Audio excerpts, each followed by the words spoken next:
malakas na energy. Are you ready for our last speaker this afternoon? Alright! So our speaker this afternoon never dreamed that she would be a public school teacher. She was all set to pursue a career in medicine when her mentor at Ateneo de Manila challenged her.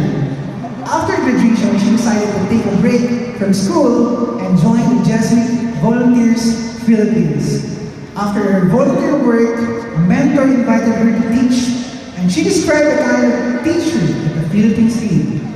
Fast forward to today, she is now a public school teacher at Culiat Elementary School since 2009. In 2016, she was one of the awardees of the Outstanding Women in the Nation's Service Award. She advocates for teacher empowerment through storytelling. Stories. Right, everyone, help me welcome our speaker for this leadership class, Miss Sabrina Ongkiko.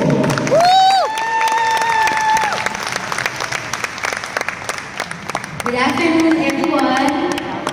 Hi, Sabsi! Yay! At least may energy pa kayo for me. Salamat po. Ayan, ako po si Teacher Sabs, pero Mang Sabs yung tawag sa akin ng mga estudyante ko. Okay? Ako po ay... Try ko lang. Okay po ba kayo? Kahit ito na po yung huli, may energy po ba tayo? Okay, salamat. Magpasahan tayo ng energy. Sige, habang sineset up, kumustahin ko muna yung araw nyo. Sino po dito naging masaya yung araw today? Wow! Sino po dito yung inspired? Energized? Okay. Meron bang na-bore? Inaantok? Okay, maraming salamat for your honesty. May mga nagtaas ng kamay. Pagod na? Meron po bang pagod? Okay, may mga hugot? Okay, sige. Okay na po ba tayo? Yes, sige. So, I was asked to talk about the impact as a young leader. And I couldn't talk about this without talking about how God led me to that path as a leader, no? So, sabi ko nga po, next slide please.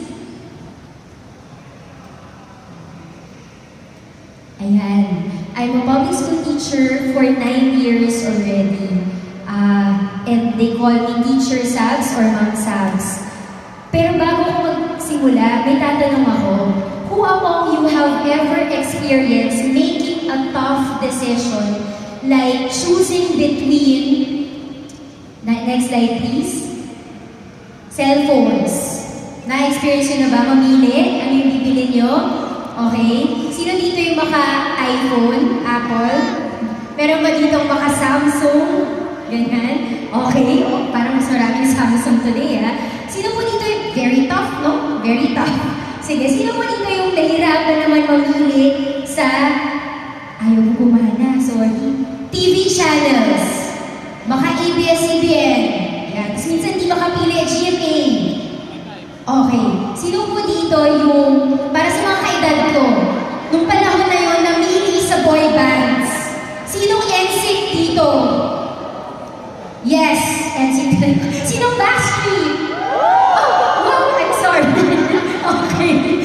Sige, eto hirapan natin ng konti. Sino dito ang namili na between the one you love and the one who loves you? Mahirap to, di ba? Mahirap ang decision. So, sige, hirapan pa natin. Sino dito dumating sa punto kailangan mamili kung magbe-break na o one more chance pa? Ay, grabe. Si ate maraming experience. Pareho. Nagtaas siyang pareho ng kamay. Okay. I guess lahat tayo na naka-experience ng pagpili. Whether simple enough, simple decisions that even though it's simple, it still brings a certain confusion in your emotions, or big enough that you know that when you make that decision, the direction of your life will be changed forever. Like being in a crossroad. Diba? And this is where my leadership story started, in a crossroad. When I was young, I really wanted to be a doctor. Wala niyo kung nasan ako dyan. medyo obvious naman, di ba may stethoscope? At halata naman na siya lang yung nakatingin sa camera kasi nanay niya yung nag-take ng picture. So ako yan. Gusto ko maging doctor, bata pa lang ako. Commencement exercise namin yan sa nursery. Tapos pinasunod sa amin, ano yung gusto mong maging suotin mo daw yung costume? At sinuot ko, sabi ko sa nanay ko, gusto kong maging doktor. 13 years after when I entered Ateneo, I took up PS Biology as a pre-med course. Kasi yung pagdodoktor, fix na yun para sa akin. I want to be a doctor, ito yung path na kukunin ko. Until there was a call.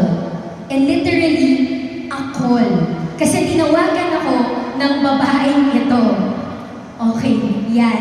Yan ang aking mentor. Tumawag siya one time at sabi niya, Sabs, invite kita to a meeting. Sabi ko, okay, punta ako. Tapos may mga young professionals doon.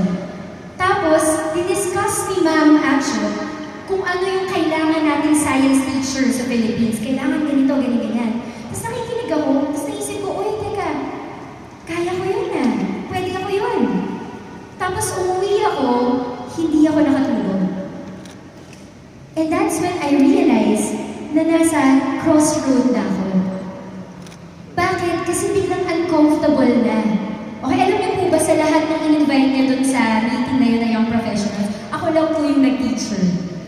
Pero tinanong ko siya, bakit mo po ako in-invite maging teacher? Pero alam mo, mentor kita eh. Alam mo, na nag-a-apply ako for med school, at dito na yung application form ko, papapirmahan ko nga sa kanya eh. Tapos sabi lang niya sa akin, Sabs, I believe that you can be a good teacher.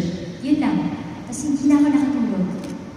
Diba? And I think that's how God disturbs us minsan. May path ka, tapos biglang ina-nudge ka niya, tapos mapupunta ka doon sa gitna, tapos hindi mo na alam.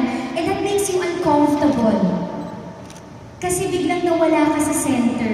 Biglang you're thrown off guard. Biglang pinapaisip sa yung ibang track. And the thing about being displaced and disturbed is that when God nudges you to think about directions, you have to look at your life. And you have to notice things that you haven't noticed before. And this is the first major crossroad I've ever encountered in my young life. And so I wanted to know, parang, how do I do this? How do I make a decision? So I went to my spiritual director. Ito yung role ng older people in our lives, di ba? They guide you towards making a good decision. And then what he said was, okay, Sabs, di ba? Think about, sabi niya, you have to work through, di ba? Sabi niya, it's how God works through us. God will work within us. Ikaw muna, sarili muna, before He can work through us. And sabi niya, think about 3 things. What is your passion? What is life-giving for you? Di ba? Ano yung nagpapabuhay sa'yo? Saan ka masaya? And then I realized, being with kids, sobrang saya ko. Okay? Tapos pagka tinuturuan ko silang masaya ako. Tapos sabi niya, what is your skill? What can you do well? And then I realized, wait, I can teach well. Na-experience ko na yan in my life, may tinuruan ako. Tapos natuto talaga siya, parang wow, kaya ko pala to. And then sabi niya, lastly, ano yung need na gusto mong punuan sa mundo? What is the need that you want to respond to? That you can contribute your whole life to? Na hindi mo matatalikuran. And then I realized, pag nakakita ko ng mga bata sa daanan na namamalimos, parang inisip ko, sana nasa school sila. Parang hindi mo matalikuran, kailangan may gawin ka. Ganon. And sabi niya, pag nag-converge yung tatlo, yung gitna niya, yung gitna niya is your vocation. Yung intersection ng passion, what gives you life, yung skill mo, ano yung galing mo at anong kaya mong gawin, at yung pangangailangan ng mundo. Pag nagtagpo yun, yun yung piliin mo. And that's your vocation. And so, thus began my journey to public school teaching. And I became a public school teacher. Diba? And the thing about making a major decision is that it doesn't just impact you, but it impacts the people around you. You know, the decision to become a public school teacher wasn't just uncomfortable for me, it was uncomfortable especially for my family. Especially my dad. Kasi picture ng dad ko, ayan po yung dad ko. Okay? Yung dad ko maloko yan eh. So lagi niya akong ginajoke, ano pinag-aaral kita sa Ateneo, tapos magiging public school teacher ka? Eh paano yung balik ng investment ko? Ano nang kukuha natin yan? Paano ka? Ganyan-ganyan. So nag-joke siya. So one day, ang ginawa ko, in-invite ko yung dad ko in my class. Nagbigay siya ng talk. Sabi ko, Dad, martial law yung topic namin. Wala pa ako noon. Pwede ka bang mag-talk? So nag-talk yung dad ko. After that class, I had another class, an English class. Sabi ko, Dad, if you're free, do you want to sit down, sit in my class? Sabi ko, sige na, wala naman akong gagawin. So upo yung tatay ko, nandun siya sa likod ng klase. And that day, ine-expect kong gawin yung best ko kasi first time ako mapapanood ng tatay ko magturo. And that day, hindi nakukuha ng mga bata yung lesson ko. Ang galing naman. Kung kailan naman kasi, di ba, nandun yung tatay ko, gusto mo pa-impress kasi yung mga bata, hindi ko po nakuha. So I had to change tactics. Right then and there, I had to change my teaching strategy, ganyan-ganyan. Tapos, eventually, nakuha ng mga kids, so nakahinga na ako. Tapos sabi ko, tingin ako sa dad ko for approval, okay ba yung ginawa ko? Tapos yung dad ko, parang may nangyayari sa mukha niya na hindi ko naiintindihan. So pumunta ako sa likod, sabi ko, Dad, okay ka lang? Sabi, okay lang. First time ko makita yung dad ko, nag-choke, hindi makasalita. Sabi ko, sige dad, uwi ka na ba? Sabi ko, oo na, hatid mo ako sa labas, yung natin siya sa labas. Tapos alam mo, sabi ng tatay ko sa akin, anak, I'm very proud of you. Lumaki din ako sa public school, sa probinsya namin, far from area, Isabela. Di ba, minsan wala pang kuryente ng panahon nila. Sabi niya, salutatorian ako, pero hindi ko alam kung paano ko naging salutatorian kasi wala akong teacher na tulad mo. Tapos, pati ako nagulat. Tapos pag uwi ko ng bahay, andun yung tatay ko, nagdadrama. Nasa harap ng TV, hindi nakakuha ng TV, pero nakastare dun sa TV. Sabi ko, Dad, anong nangyayari sa'yo? Tapos sabi lang niya, anak, napaisip ako dun sa nakita ko. I'm very proud of you ulit niya. Tapos sabi ko lang, kung magaling man akong teacher, yun ay dahil may una akong mga naging guro na magagaling din. At kayo yun. And then, I realized, that's how God is leading me. Diba? God led me to that decision. But it wasn't just me. He led my whole family into it. Diba? At ang galing. So, I guess you just let God lead you to make that decision. But how do you make an impact?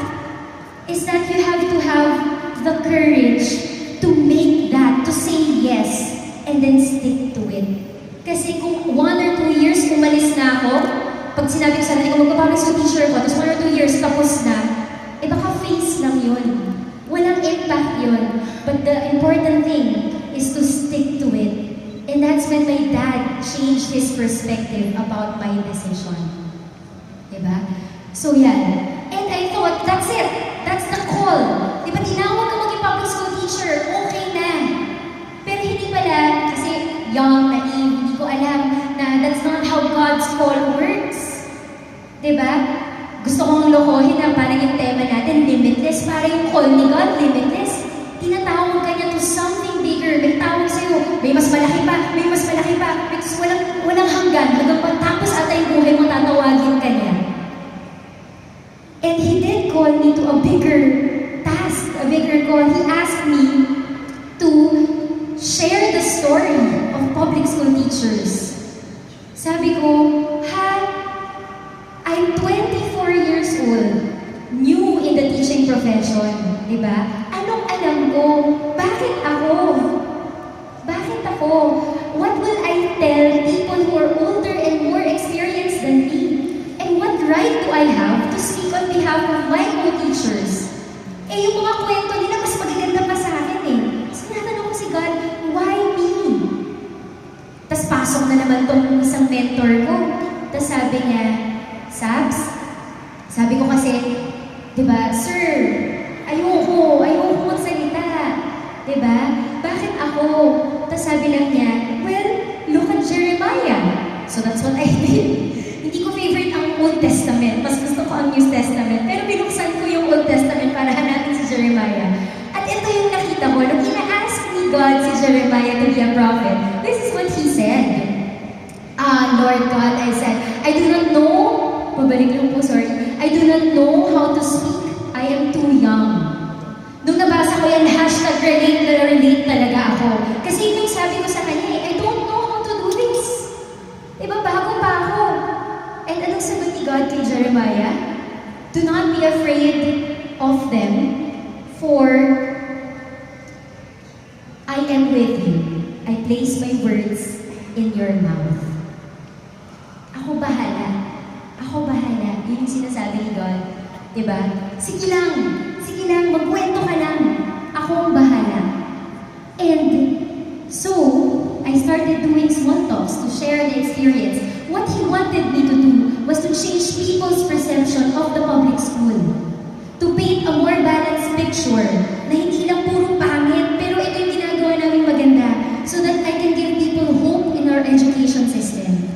So that I can convince people to come together and make this education work for our Filipino learners. Yun yung pinapagawa niya sa akin para ako, wow naman Lord, ang bigat.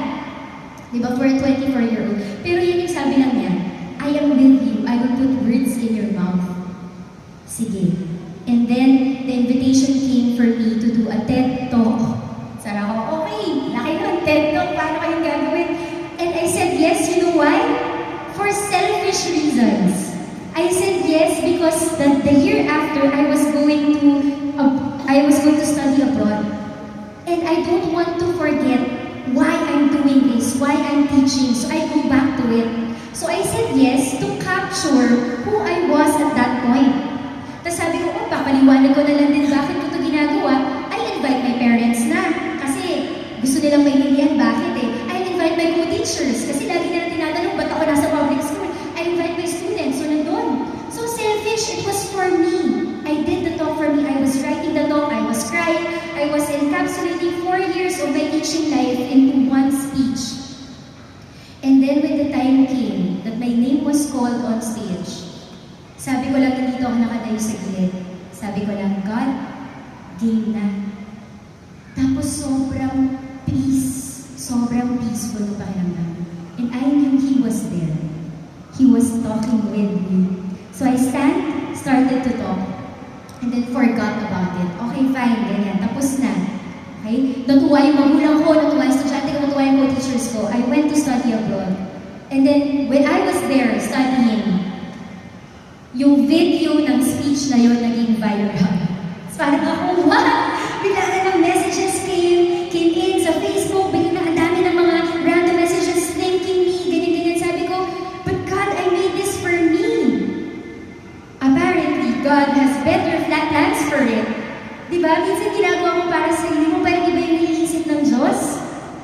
And sometimes, that's the impact. Diba? Parang if you allow God to work through you, He makes wonderful things out of what you do. And yun, parang when I started, the invitations for more talks came in. Tapos asar na asar ako. Asar na asar ako kay God. Sabi ko, why did you put me in that position? I don't want to be at the forefront. Okay lang yung small talks, pero parang palaki yung mga kailangan kong ito. Nakakaasar. Nung elementary and high school nga ako, every time magka-class officer, ayoko mag-president. Kasi ako madam, secretary lang ako, PRO, ganyan. Diba, lagi ako nasa background, why are you asking me to be there at the front lines? Ayoko. Alam niyo, sabi sa akin ng mentor ko, sabi niya, Sabs, if you're really following Him, if you're really following His call, bakit may condition? Bakit may condition na, umuha lang ako sa public school teacher eh, ito lang. Ito lang inuuhon ko, hindi ko yung inuuhan. Tama naman siya, di ba? Kung sinusunod mo talaga ang Diyos, bakit ikaw yung nagbibigay ng limitasyon? Hindi ba dapat hinahayaan mong dalhin ka niya kung saan man gusto niya? At kung oo ka lang, at binibigay mo yung sarili mo, and I realized that the bigger the call, the more trust you should have. Diba? The less of you and more of God, pag bigger. So parang dapat, katulad nun, ihayaan mo siya magsalita. Hayaan mo, ang hirap po sa isang young person na magpakawala ng control. Kasi gusto mo, hawak mo yung buhay mo. Pero hindi yata yun yung plano ng Diyos. So, sabi lang niya, ano ba yung task? Simple lang. Magkwento ka. Pinapahirapan ko kasi sa sarili ko eh. Diba? Magkwento ka. Ako nang bahala sa iba. At alam niyo yung magic of that, of allowing God to move through your words? I didn't realize because messages just came in. And I was reading, there was this one law student who quit law when she watched the video because she realized what she really wanted to do was to help street children. So she began volunteering from law school to becoming a teacher for street children. Hindi na ako yun. Hindi na ako yun. Mensahe ko yun, mukha ko yun, boses ko yun, pero alam ko na I would have never imagined having that kind of impact. There was one couple message me. I don't know them, pero sabi nung guy yung nag-message yung husband, tapos sabi niya, alam niyo po ba, public school teacher ako, yung wife ko private school teacher, tapos nilalait-lait daw na yung husband niya na public school teacher ka, ganyan-ganyan. One day, nauna yung lalaki umuwi. And then hinintay niya yung asawa niya dumating. At pagdating ng asawa niya, inupo niya. Tapos sabi niya, panoorin mo to. Pinanood nila yung video, no speech. Tapos umiiyak yung babae. After that, they made a decision that they will both be in the public school as teachers. Parang, ano yung nangyari? I just want to tell my story, but God had other plans. And I guess as a young leader, I didn't even know I was leading, but it was Him leading me. And if you allow Him to, He will make wonders. Diba? With your skill, with your talent, siya na yung bahala. And then I thought, yun na yun. Diba? Akala ko yun na ulit yung call. Obviously, hindi. Hindi pa rin yun. Hindi pa natatapos doon. Kasi, ito, something uncomfortable ulit. When you realize that you're being called in that position, you realize you have a platform. Diba? May binibigyan ka ng opportunity to speak. And then you come to realize that other teachers, other students don't have that. Medyo nakakahiya na ikaw meron, pero sila, wala. Wala silang chance to have this kind of audience. Pero their stories are amazing and beautiful. Diba? And then you recognize that that call sa'yo, yung call sa'yo ay hindi lang call sa'yo, kundi call sa lahat. To inspire one another, to give hope, to give light. In our case as teachers, diba? The call to rally everyone, to raise the quality of education in the Philippines, ganun siya. Diba? And when you recognize that call in others, what do you do? Ikaw yung binibigyan ng platform. So ang challenge ni God was, and bring them with you. Share the call. So, I started bringing my students with me during talks if I can. Biruin niyo po, ito pag-isipan niyo magkakaroon tayo ng education conference. We talk about students, pero walang estudyante doon. Diba? We talk about children, pero walang children's voice doon. Bakit? Diba? And I realized, tayo yung nag-create ng structure sa society where some are preferred over others. Kaya yung preferred na yun, nabibigyan ng platform. Yung iba hindi. Hindi si God ang gumawa ng structure na yun. Tayo. But God calls all of us. So what do you do when you recognize that you are one of the preferred? You bring others with you, you change that system. And so my kids started to share. They started to share their dreams. They started to share their ambitions. Why they continue their studies, what they learned in class. And people started listening. Dreams pa lang nila, umiiyak na yung mga tao. Galing. And ako, nag-witness na ako. So dadalhin ko sila, parang bridge, na okay, may opportunity. Tapos tatanungin ko, pwede ba ako magsama ng kids o co-teachers? Tapos dadalhin ko sila. Parang, ano ka lang, tulay ka lang. Tapos magkukwento sila. Tapos alam niyo po yung effect sa kids when they started to share their stories? Sobrang ganda. Na when they go back to the classroom, para silang changed person. iba pala yung nagagawa when you tell your story. Ganon din sa co-teachers ko. Okay, yung co-teachers ko, kinakabahan. First time ko ito gagawin, so hindi ko alam. Sige pa, practice tayo. Isusulat natin ano mga kwento na ikukwento nyo, ganyan. Tapos, pagdating nila dun sa harap, tapos nagkukwento sila, parang ako, wala naman yung kaba. Sobrang proud ko. Ako yan, ako nag-picture niyan. Kasi para akong backstage mother na parang, ang galing, tapos ganun ako. They're older than me, but we don't care. It's a shared experience. Di ba lagi nang sinasabihan, ang bata mo pa. Pero kung meron kayong relationship with your colleagues, it doesn't matter. There is a shared respect, and that's more important than age. Diba? And that's what happened to us.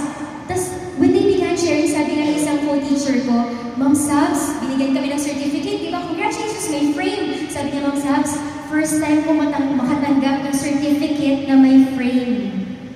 Tapos nilagay niya yun sa paanan ng kama niya. Para bago siya matulog, titignan niya. Tapos pagkagising niya, nakikita niya ulit. Something to be proud of. And what's that? A piece of paper on a frame. But it meant a lot. Diba bakit? Tama, diba? Tama si God eh. Parang bakit hindi ko kailangan sarilinin yung call. Kaya din siya mukhang mabigat kasi feeling ko, ako lang. Pero hindi. It's a shared call. And we can make a more impact if we realize that and we collectively act to respond to that call. So yun yung akin, yung third ko is to share God's call. So to wrap things up, medyo maiksi lang yung bibigay kong talk, no? To wrap things up, yes, as a young person, I know I'm inexperienced. I still have a lot of things to learn. 9 years in teaching, what's that? Hindi ako ganun kabata, pero hindi rin ako ganun katanda. I have so many things to learn. Parang teenager ako sa teaching profession. Pero, this is what my kids taught me. Okay, I'll share something that my kids taught me. Do you know what is this? Sige. Oops. Nasabi ko na yung sagot, di ba? Pero, is that, di ba it's a regular looking glass? Tama? But for me nga, that's the most expensive glass in the world. Okay, that's the most expensive. Paano siya naging most expensive glass in the world? Kasi it was given to me by two of my students, Dave and David, during my birthday.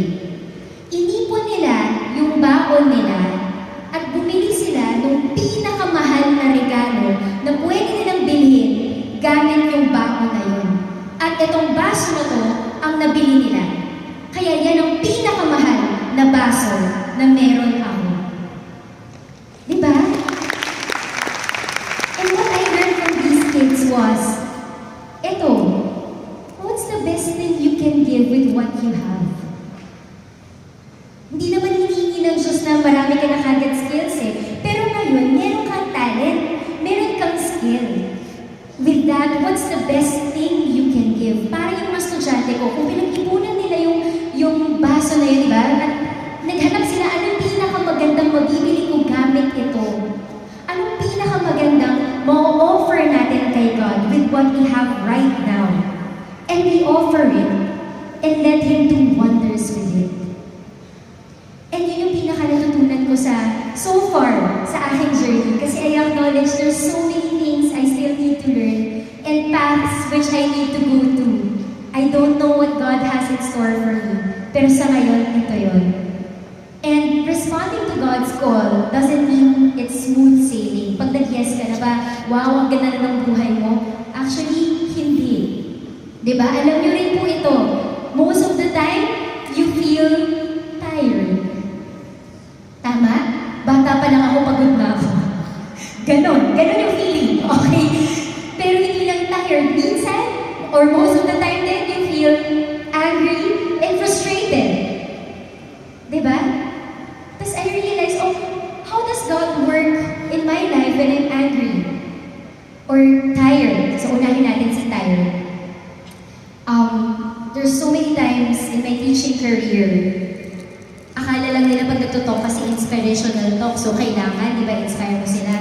Pero behind that, there's so many times I wanted to give up kasi pagod na ako. Diba? And I realized how God works through you is that you are partners.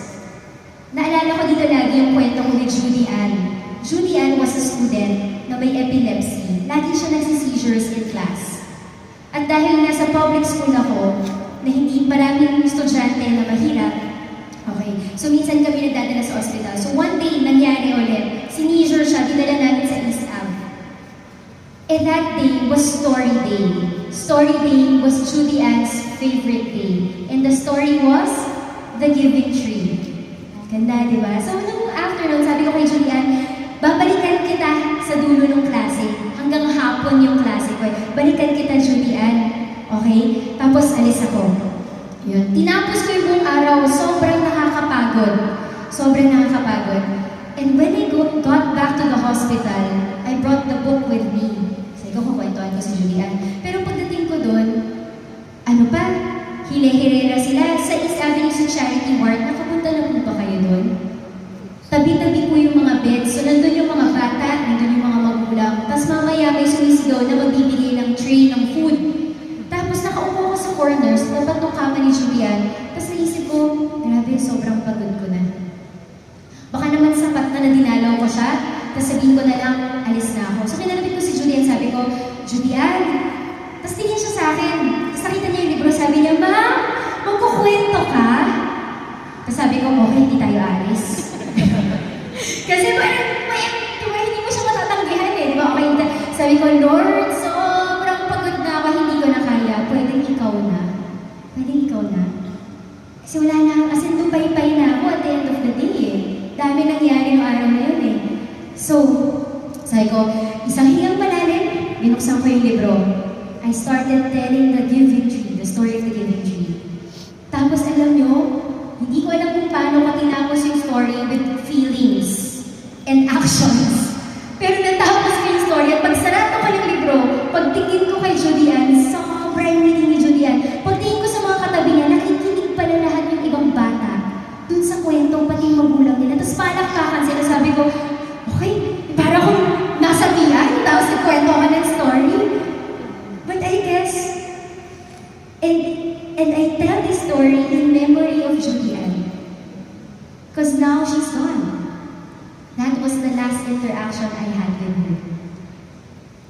And it wasn't just me interacting with her, if you notice.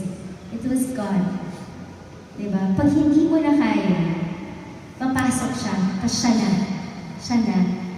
Partners. Diba? So, ganun. And so, I continue. But then, you encounter anger and frustration. Aaminin ko po sa inyo, galing po ako sa demotivation. Okay? I can speak now because I'm better. Pero for the past months, hindi po talaga ako okay. Wala akong gana magturo. Wala akong gana sa buhay. Alam niya ng mga malalapit sa akin. And the core of it was I was really just frustrated at the system. I was so angry. And teaching is my core. It's at my center. And pag naapektuhan din yung mga bagay sa paligid ko, sa ginagawa ko. Tapos, sabi ko lang dun sa mentor ko, pwede bang gamitin ko lang tong galit na to? Parang driving force, no? Kasi para to work on changing that system, ganyan, galit ako. Tapos sabi lang ng mentor ko sa akin, that's fine. Yes, you can do that. But I hope that eventually, you change that anger and transform it into love. Transform it into love. And love is what you use to fight against the system. Sabi ko, I don't know how to do that. What's that? How do you do that? And then sabi niya, look at where you are. You don't like it, but what grace is there? Ano yung biyayang binibigay niyan sa'yo? And then biglang nag-flash na mind ko, mga mukha ng mga estudyante ko. At isa doon mukha ni Alcalin. Siya yan. Si Alcalin, mas matanda na siya kaysa sa iba kong mga estudyante. Pero, sa ibang subject, lumalaya siya ng classroom. Ang bilis-bilis yung pag maligat na yung teacher,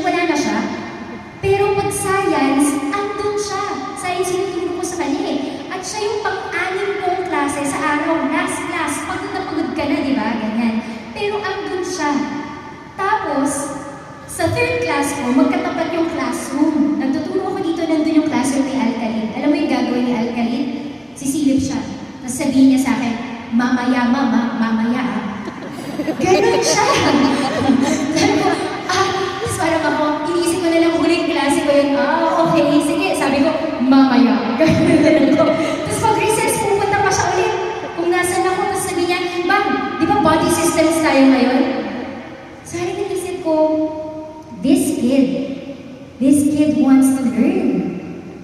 Biyaya pa rin to. And when I felt I don't believe in myself anymore, because I don't feel anything, I'm demotivated, I'm not doing my job well, naiinis na ako, pati sa sarili ko, these kids still believe in me. Biyaya pa rin yun. And that's when I realized how to transform anger into love. Because when you realize that grace is still there, then that grace becomes your sword to fight against whatever you want to fight against. Then love becomes your sword and hope your shield. So hindi ko na lalabanan yung system dahil galit ako. Lalabanan ko yung system kasi may mga estudyante akong tulad ni Alcalin na gustong matuto. At kung hindi ko pagagandahin ang sistema na to para sa aming mga teachers at para sa mga estudyante, may hirapan siyang abutin ang pangarap niya. Love.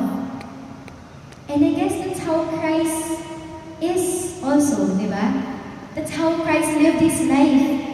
Christ had all the reason to be tired and angry. Di ba? Paulit-ulit niyang pinipreach yung mga, nagpipreach sa mga tao. Yung iba hindi nakikinig, yung iba kasi paulit-ulit. Pwede ka nang mapagod kasi mo, ayoko na. Galit. Dapat, kung tutusin, dapat siya yung pinakagalit. Unfair yung ginawa sa kanya, di ba? Wala siyang kinalaman, pinako siya kasi naiingit sa kanyang mga tao. Kung ikaw yun, asar-asar ka na siguro, di ba? He had all the reason to be tired and angry, and yet, He took up this cross for us. He must have had a lot of love in Him to be able to do that. And what I learned from this example is that you cannot lead people you don't love. You cannot lead people you don't love. No matter your age, wala yan sa age. But if you want to lead people, you must love them. And Christ led us to salvation because of love. And my prayer, our prayer, is that we constantly choose to lead with love. In small ways, or in big ways. Diba? And when we do, that's God, that's when there's no limits to what God can do for us. Thank you very much.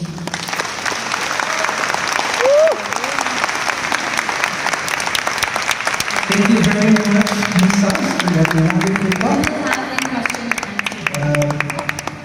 Okay, so we still have time for a quick Q&A. So if you have your burning questions about the talk, so you may ask your question now. Right? We have two questions here, two people who want to raise their questions.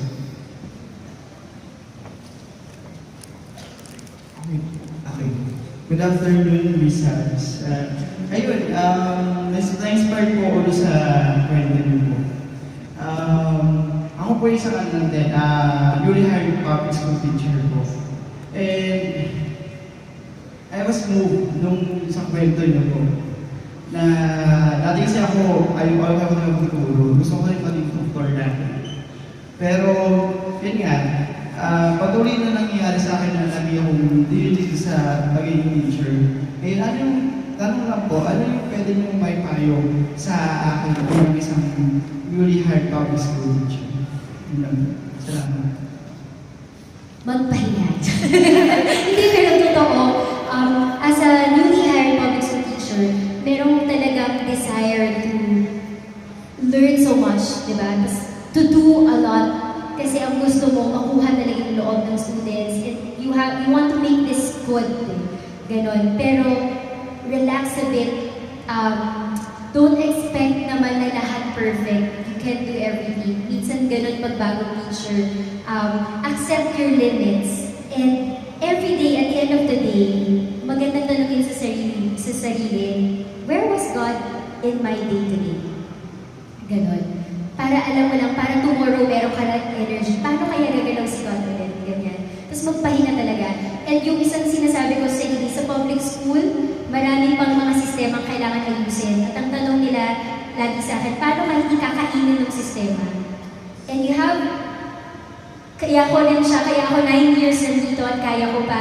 Dahil I have a lot of good people around me. So surround yourself with good people who will remind you of what you do, why you do things, and parang whether it's right or wrong. Ganun. Thank you so much, Ms. Sabs. And sir, sige, meron tayong question.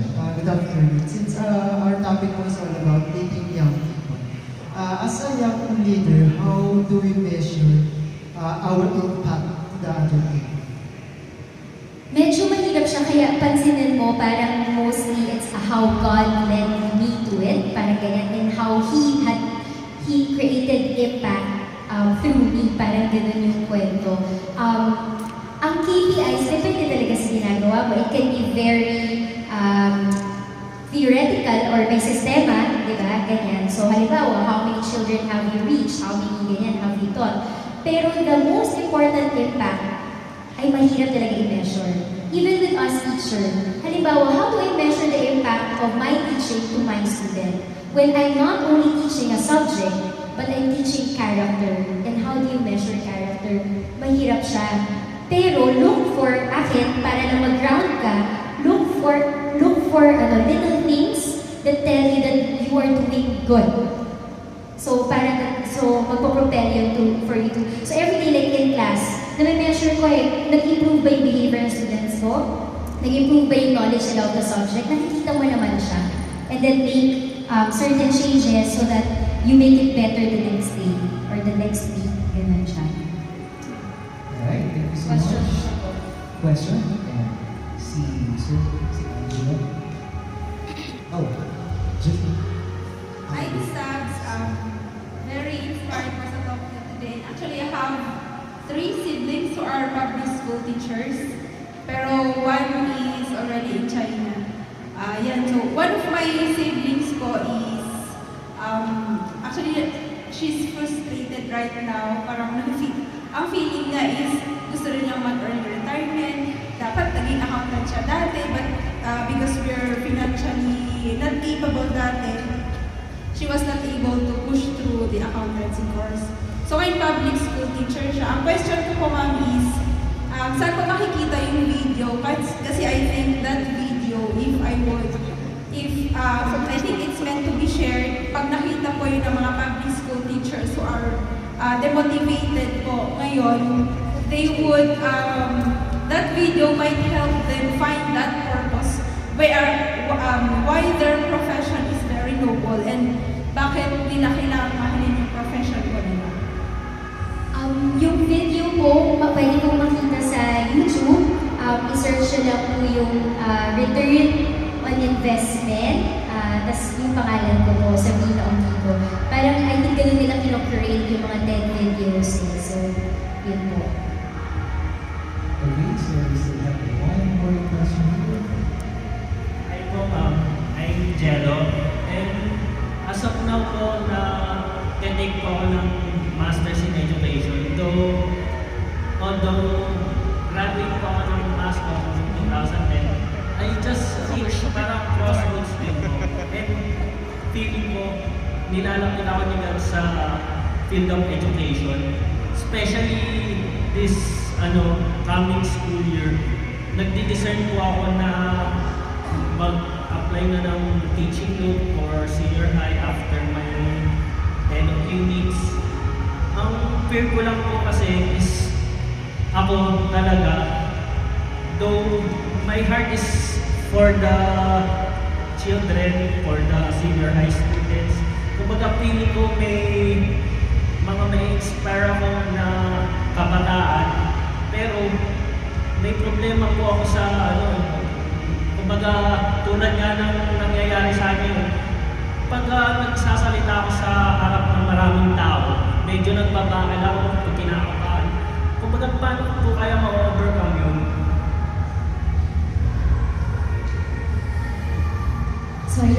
take a moment to say na nagawa niyo po siya ngayon. And that's wonderful.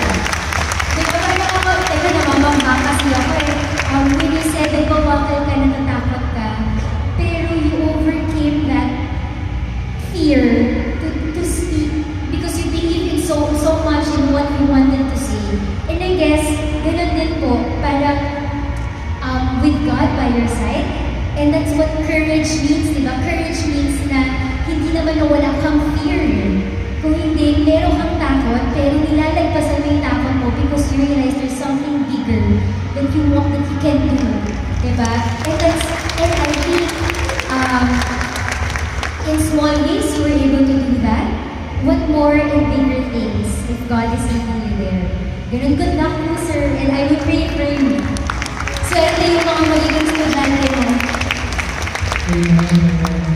Sila, more questions? So, I believe we still have, we can still have magiging 2 more questions, no? Good afternoon, Ma'am Sad. I'm Ma'am Agnes too. I'm also a public school teacher. And as I listen to your talk, I can't stop crying talaga. Sobrang na-touch talaga ako. Even siguro yung mga ibang public school teacher na nandito, naiiyak sa sobrang touch. At first, I would just like to say thank you for that wonderful talk. Sobrang, hindi ko expected actually that this talk is all about that experience of yours.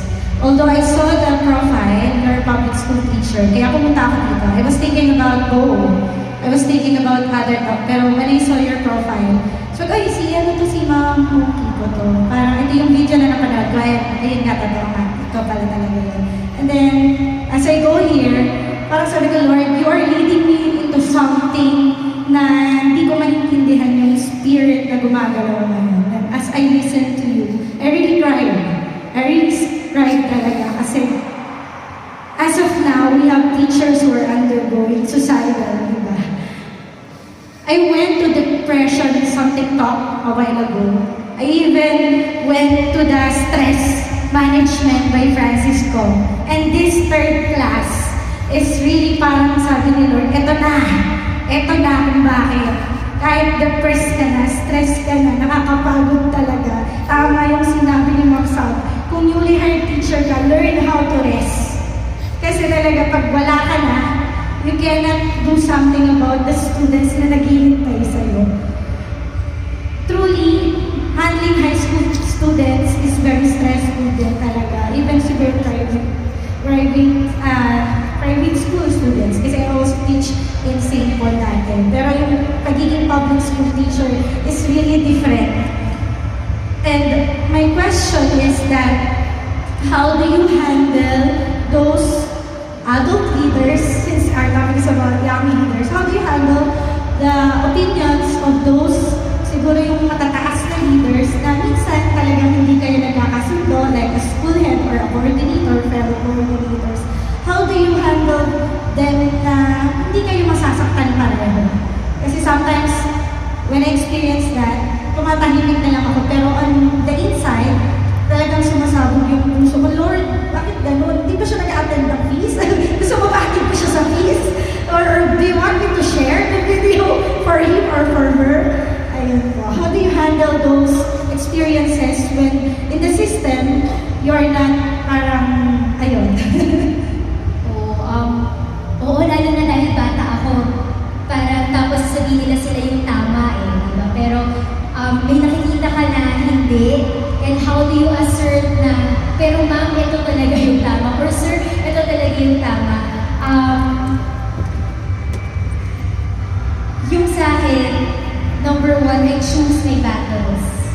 Baka minsan sinasabi ni God, wait, hindi pa ngayon mo siya pwedeng kalabanin. Pero, ang lagi niya sinasabi sa akin, ganito, nung pagpasok ko, pag dami kong gustong isumbong, parang may nangungurot na ganito, may ganyan, may daming mali sa system. Nasabi lang sa akin nung di mo ma-action yung babae kanina, sabi lang na, pero Sabs, wait lang, if you go against them, kung i-report mo sila, or awayin mo sila, how are you going to get them on your side? And that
so thank you. So in as much as we would like to act, okay, so one more question. Before I say my question, I just want to say that, Mom, I admire you. We have all the public school teachers here. Marami po itong public school teachers dito. Pwede po ba makita? Sigaw-sigaw naman po yung public school teachers dyan. Okay, hey, hello po. Actually, Mom, that's not doing my because I just want to say I was a public school teacher for 1 year. I ran away because of all the system, the politics, the parents, your colleagues, the students themselves sometimes. Talagang nakakainigan na ako. So, yun lang po. Gusto ko lang pong sabihin, we admire. We hope that you still continue for 900 more years para po sana kayo na po yung bumago ng sistema. Ayun po, ito yung lagi ko sinasabi. Kasi sabi na sana po ganyan yung mga teachers. Ito po yung totoo. Mas marami po ang mga teachers na nagtatrabaho ng maayos kaysa dun sa hindi. Nag-reduce lang po at mas matigay sila. Pero marami kami nagtatrabaho na tahimik lang na sinusubukan talagang ibigay ang lahat para sa mga bata. And pagdasal niyo po kaming lahat kasi napapagod ko rin po kami. Thank you, Sabs. And please, Sabs, if you want to know more about you and your advocacy, where can we find you? Well, nasa Facebook po ako, pero hindi po ako active. But you can still message me. Sometimes I post about my class and what we've learned.